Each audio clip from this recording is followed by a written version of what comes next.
የሄሉና የያብ ነገር ግን ያው ግራ እያጋባን ነው። ሄሉዬ ያው ያብን እውነት ለመናገር ስትናገሪ እንደሰማዎች ከሆነ ያብን እንደረሳሹ ከህይወትሽ እንዳወጣሹ ይሆናል ብዬ ብዙ ዋጋ ከፍዬ ብዙ እድል እንዲሰጠኝ ብዙ ይቅርታ ጠይቄዋለሁ። በጣም ወደው ነበር። አሁን ግን ከህይወቴ ወጥቷል፣ እረስቸዋለሁ እያልሽ ነው። እኔ ግን አላምንም። ለምን ብትይ ሄሉዬ በጣም እንደምትወጁ ስለማቅ እንዲህ በቀላሉ ያብን እረስቸዋለሁ ብለሽ አሁን ለሮቤ ስትናገሪ ሰምቻለሁ። እንዲህ በቀላሉ እንኳን አትረሹም ያብን ማለት ነው። ሲቀጥል ደግሞ አንዱን መወሰን አለብሽ ሄሉዬ፣ ምክንያቱም ይሄ ህይወት አይደለም።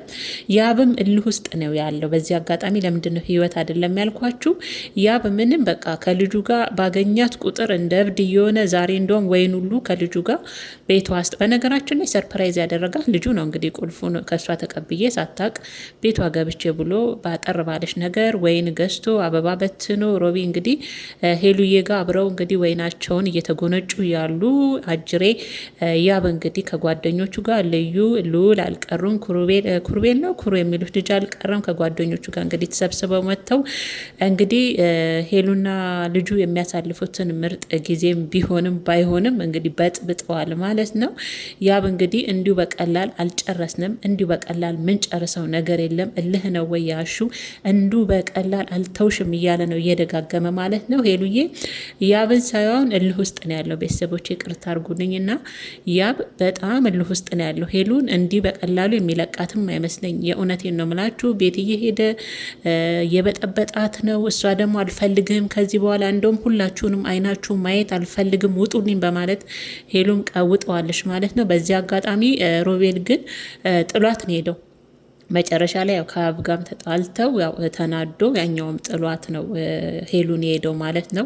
እኔ አንተም በሆን ግን ያው የምትወዳት ከሆነ ሄሉ የምታፈቅራት ከሆነ እዛው መጋፈጥ እንጂ ጥሎ መሄድ አይደለም። ግን ጥሎ ነው ሄደው ሮቤል ነው ሮቤ የሚሉት ልጁ ማለት ነው። እና ከሄሉ ጋር ያለው ልጅ እና ሄሉዬ ደስተኛ ነኝ፣ አሁን በህይወቴ ደስተኛ ነኝ፣ ውጡልኝ ከህይወቴ እያለች ነው። የእውነት ሄሉዬ ደስተኛ ነሽ? አሁን ያለው ደስታ ሳቅ፣ አሁን ያለው ሳቅ የውሸት አይደለም ሄሉ። ምክንያቱም ያብን ትወጇዋለሽ። ከያብ ጋር የእውነት ብን እንዲበቀለሉ መትረሹ ነገር አይደለም። በጣም ነው የወደድሽው። ለእውነትም ረስችኋለሁ ብትይ እንኳን ጊዜ ትፈልጊያለሽ።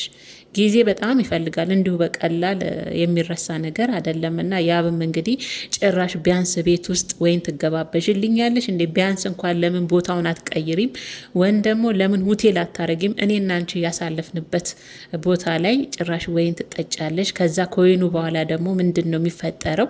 ጭራሽ ቤት ድረስ ጎረምሳ አምጥተሻል። ልጁ ምናልባት ከኔ ኋላ ወይም ደግሞ ከኔ ጋም እያለሽ የነበረ ልጅ ነው ማለት ነው። በእኔ ላይ ደርበሽብኛል ማለት ነው በማለት ያብ እንግዲህ ያው ቤቱን በአንድ እግር አቁመውታል። ልዩም ስታጨበጭብ ነበር፣ እቺ አጨብጫቢ ማለት ነው።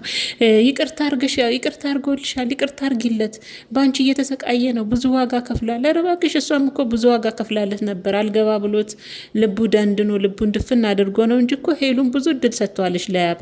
እንደውም እንደ ሄሉ ለያብ እድል የሰጠ ሰው የለም አይደል እንዴ? ግን እውነት ለመናገር በሄሉ ቦታ በሆነ አሁን ያለችበት እልህ ስለሆነ ነው እንጂ ያብ የእውነት በፊት የት ነበር? ያ ሁሉ እንደዛ ስትሆን ሳይገባው ቀርቶ ዛሬ ደግሞ እሷ የእውነትም ይሁን የውሸት የያዘችው ህይወት ላይ የመጡ ቤቷ ድረስ እንደዚህ መበጥበጥ እንደኔ አግባብ አይደለም። ምክንያቱም ያው የእውነት ከልብ የምትወዳት ከሆነ እሷ ላይ ወይን መድፋት፣ እሷን መምታት፣ እሷን ማመናጨቅ አልጨረስንም እኔና አንቺ እልህ ውስጥ ነሻለሹ ግን እንዲሁ በቀላል አልተውሽም የህይወት ነው ምናምን ሳይሆን ጊዜ ብሰጣትና እንድታስብበት ብታደርጋት በፍቅር ብታግባባት አይደል? ፍቅር ብዙ ነገር ያሸንፋል። የምትወዳት ከሆነ የማመናጨቅ ወይን ለዋ ላይ መድፋት ሴት ልጅ እኮ ናት፣ ክብር ያስፈልጋታል። ያም ማለት ነው ምንም ብትወዳ ብታፈቅራት ልታከብራት ይገባል። ስለዛ ያመናጨካት አይደለም ተመልሳ ወደ አንተ የምትመጣው። በዚህ አይነት ሁኔታ እንዴት ነው ወደ አንተ የምትመጣው? ስለዛ ንዴትም ሊሆን ይችላል። ግን ቢሆንም ያብ ከበፊት ጀምሮ ከሄሉ ጋር ሲጣላ ሄሉን መገፍተር፣ ሄሉን መምታት፣ ማመናጨቅ፣ ይህ ደግሞ ለሴት ልጅ ክብር ከሌለ ከባድ ነው። ወንድ ልጅ ለሴት ልጅ ክብር ከሌለው ምናልባት እናንተ ስለሚወዳ ስለሚያፈቅራት ትሉኛላችሁ። እንደዚህ አይነት ፍቅር የለም። ሊያከብራት ይገባል። ጊዜ ሊሰጣት፣ በስነስርዓት ሊያወራት፣ ወደ እሱ እንድትመለስ ሊያደርጋት ይገባል እንጂ በእንደዚህ አይነት ሁኔታ አይደለም ሄሉን ወደ ራሱ የሚመልሳ ብዬ ነው የማስበው። ይሄ ራሴ አስተያየት ነው። በዚህ አጋጣሚ ያው ልጁም እንግዲህ አብሯት ወይን ሲጠጣ የነበረው ሮቤል የሚባለው ልጅ ጥሏት በንዴት ሄዷል። ሄሉዬም እንግዲህ ሁሉንም ከቤቷ አስወጥታለች። አንዳችሁን ማየት አልፈልግም፣ ያ የድሮ ታሪክ ነበረ፣ ሁላችሁም ከህይወቴ ወጥታችኋል። አሁን ላይ ደስተኛ ህይወት እየኖርኩ ነው። አሁን የሚያስፈልገኝ ይሄ ልጅ ነው ካጠገቤ። ያኔም ብትወድ አፍቅረኝና ወደ ሳይሆን ልጅ ስላልኩ ነው የመጣው። የእውነት ያብ ትወደኝ ነበር፣ የእውነት ያብ ታፈቅረኝ ነበረ።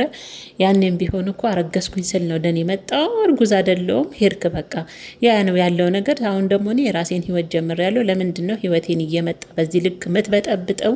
ይሄንንስ ልጅ ምንም አቅ ልጅ በዚህ ልክ እየመጣ እየተናገርክ ለምንድን ነው የምታስቀይም? አሁን ላይ በከፋኝ ሰዓትም ካጠገብ የነበረው ልጅ ይሄ ነው በማለት እንግዲህ ሄሉም ከያብ ጋም ሁሉንም ጠራርጋ ከቤቷ አስወጥታለች ማለት ነው።